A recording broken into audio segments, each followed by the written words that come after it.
Rinnovano la piena disponibilità a collaborare gli amministratori della Miteni con la neonata commissione sui FAS istituita dalla Regione Veneto.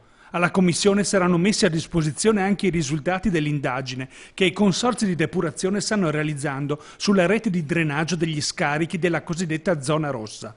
Un dato, secondo la Miteni, che fornirebbe una mappa diversa sulle attribuzioni di responsabilità sull'inquinamento dei FAS nelle falde. L'ARPA semplicisticamente nel 2013 ha detto Miteni, però non era a conoscenza probabilmente del fatto che ci sono, e oggi lo sappiamo dal Tribunale delle Acque, tantissime altre fonti di pressione che scaricano comunque nei consortili, i quali finiscono in tubo che ha disegnato la fine di questo tubo per 3 volte, date 3 prolungamenti, 3 aree ad alta concentrazione di PFAS.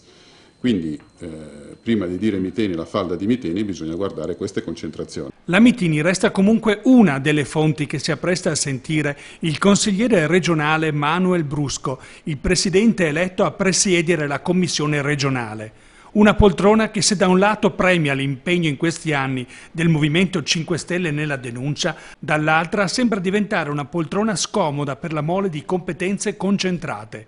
2 mesi a disposizione per fare il quadro generale aggiornato della situazione. Le priorità sono tante, a partire dalla richiesta di far luce sulle documentazioni ancora mancanti dei vari composti ramificati, all'esito aggiornato della campionatura degli alimenti e delle produzioni agricole. Dall'approntamento dei nuovi allacciamenti idrici alla campagna sanitaria ritenuta più idonea nel trattamento del sangue dei soggetti più a rischio. Un impegno gravoso perché accumulato nel tempo, ma che non era più possibile rimandare oltre.